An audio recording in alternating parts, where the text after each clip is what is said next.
Hey guys, welcome back to my channel. I'm here with xenomorph.com. It all came together in the past few weeks. First, I was 2 weeks in Italy for vacation. I decided to somehow complete my house party protocol collection, which worked out quite good. I just see the picture here. It was crazy how many Iron Man figures I got in the past month. And then I got back from vacation, and then of course work hit hard, and at the same time, as usual, Hot Toys is releasing great figures again. First release I got here is the Batman of Suicide Squad. I don't own the first version from Batman vs Superman, so this was the main reason for me to invest in this release. Right, and then of course the second release that I got was a Ripley from Alien, which will be my next video review, so stay tuned for that one. But let's see first for the Batman release here. So enjoy this video review, and we start off with the box. Alright, so for the box, I think Hot Toys has a great art direction with the Suicide Squad line. It's my first figure in the Suicide Squad line, but this box for my liking looks totally awesome.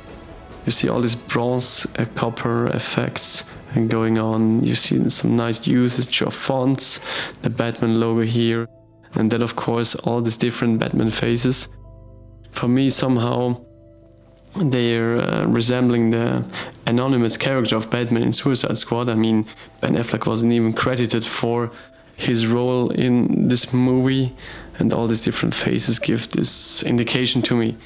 And then of course in the middle you see the Wayne Tower.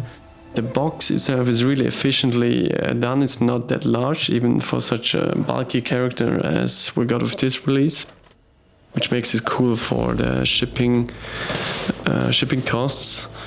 Inside of this lip cover you got another panel that you just pull up, and inside is the figure, nicely stored with all the accessories, and the cape is going downwards into the deeper layer of the box. So really cool and refreshing for my liking. Alright, here we go with the Bat flag out of the box. So this Batman design definitely grew on me in the past few years. I wasn't a huge fan of the movies, but I thought Ben Affleck did a good, well, maybe even very good job in representation of Batman. But I never got the first figures from Batman vs Superman, although there were some great releases there with the armored Batman. Also the first version of this one was really, really cool. So let's go down for the accessories first. So panning down to the accessories section, you see you got quite a lot of different stuff. For example, different hand sculpts, nicely painted with these gold accents and sculpted. You have different possibilities, like for example here is a special unique hand which has this burning iron Batman symbol in it. Nice detail, and then of course you got the important hand sculpt for Batman holding the batarangs. So the batarangs, you got 4 of them, silverish painted, but plastic. Then when we pan down here, you see different mouth sculpts. For example, this is the Rebreather mask. I will show this on Batman in a minute. This is kind of a special item with this figure. You got different mouth sculpts, especially this is sculpted and painted pretty well.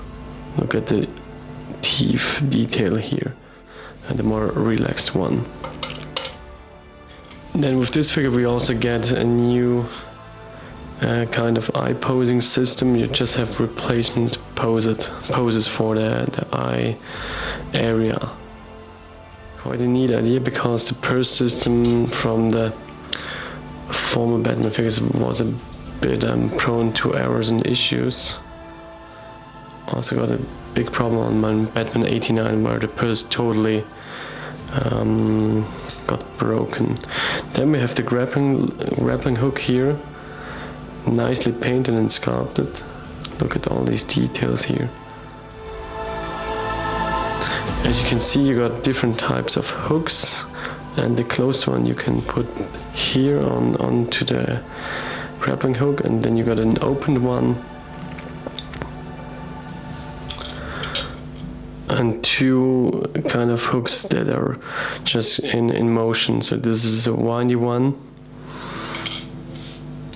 and then we got a larger one, which is in a straight line. Pretty neat accessory and perfect for the flying poses. Then also they've thrown in the grenade launcher from Batman vs Superman. You got two different grenades, an open one, a closed one. Here you can pull out the handle, and that's about it. The paint application is pretty standard and flat black. But yeah, at least they've thrown it in, and you don't have a huge gap in terms of the accessories comparing it to the Batman vs Superman figure. Of course, that you had the sniper rifle and the tech cowl. Alright, for the base, quite a unique style for the Suicide Squad bases. You definitely will know directly which figures are coming from this movie, with the logo here sculpted and the Batman character title printed on. Also here a nice sticky surface with your Gotham Street printed on.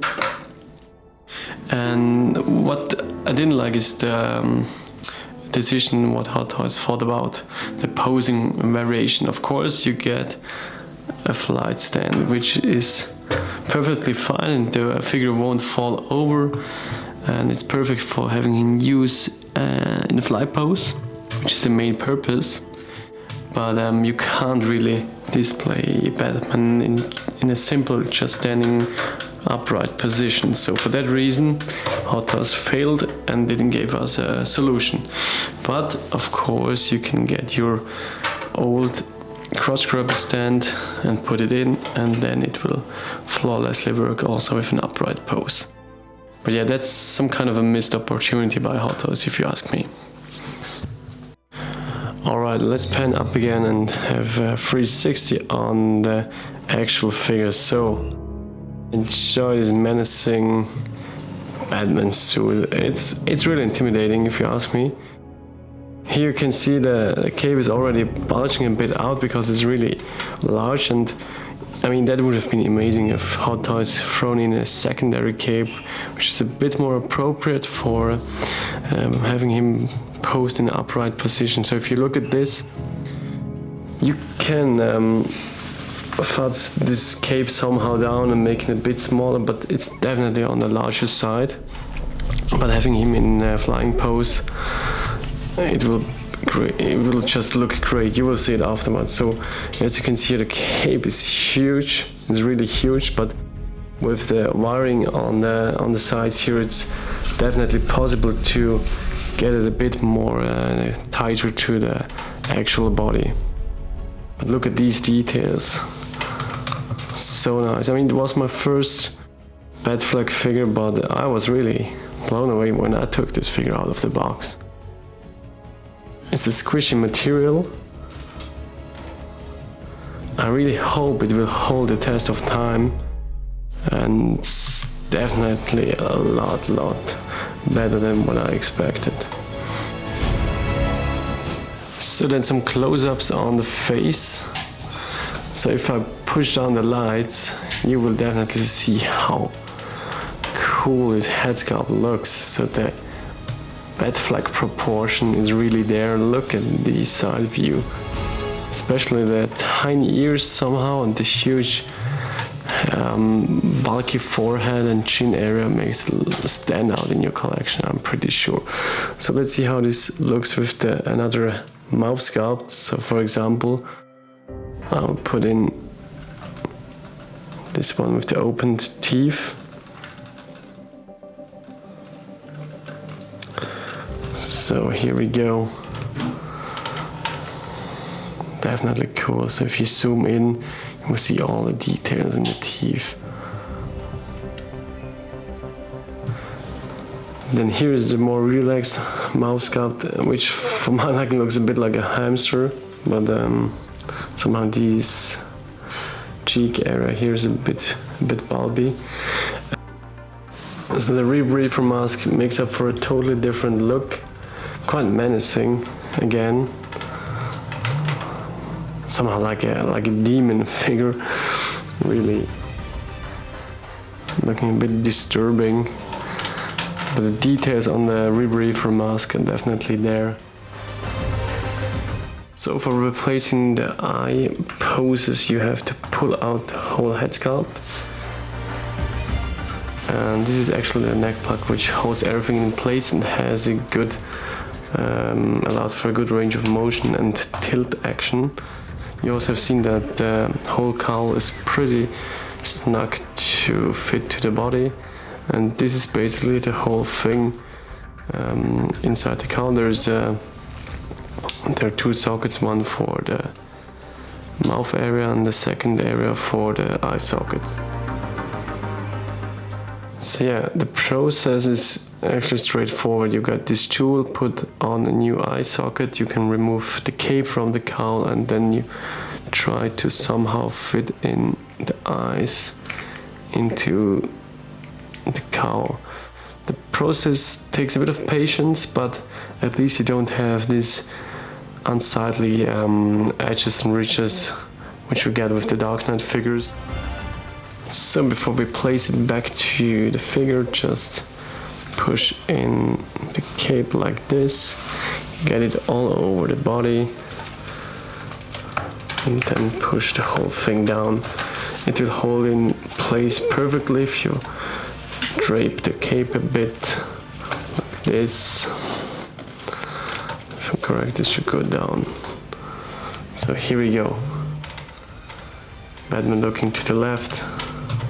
Oh yeah, and on the back side, of course, you have to hide this piece down the cowl like this. So if you futz a bit with the cape, also on the top area, you get a nice fitting tight look. Just push down the head sculpt a bit more and all will look totally fine. Alright, so here's a full picture of the whole cape somehow took in the back of Batman. It's an extremely well done material if you ask me. It has this leathery look, there's some weathering going on the bottom side. And you definitely can work with it so it doesn't look too bulgy, even in a standing pose, because if you have a look here, how large the cape is crazy. The wingspan is massive. Be a bit careful when posing him without the stand on a normal surface. He has a tendency to fall over to the front. Maybe this is because of the boots, which are a bit loose on mine, but at least you got the flexibility for tilting and pivoting here. So quickly covering the pose capabilities, most of the joints are done with ratchets, so they will completely hold the position here on the knees and the elbows. And from what I heard, they corrected a bit the wrinkling issue on the legs, on the knee area and on the elbow section. So it's not that wrinkly as on the first release, but unfortunately I can't give you a comparison. Also the head, as I said, is rotatable on this separate joint or neck plug. Of course, if you rotate it up, you will see that there's quite a gap, so keep it down. And also really well done are the ab muscles and how they go with the ab articulation. So the material is just great. The belt can be slightly moved. Also these sections can be slightly moved. So yeah. And here you can see one of the most discussed section on the figure is the butt area, which still looks too bulky, but I mean, you will have the cape over it, so it's alright for my liking. Okay, so before we go into some flying poses here, an upright standing position action pose with Batman having the cape draped around the right arm and going through the lower leg section and the batarang in his left hand. So poses like these are easily achievable. I mean, it looks extremely cool. Here again, that you see the weathering going on. So this is how a Batman figure should look, if you ask me.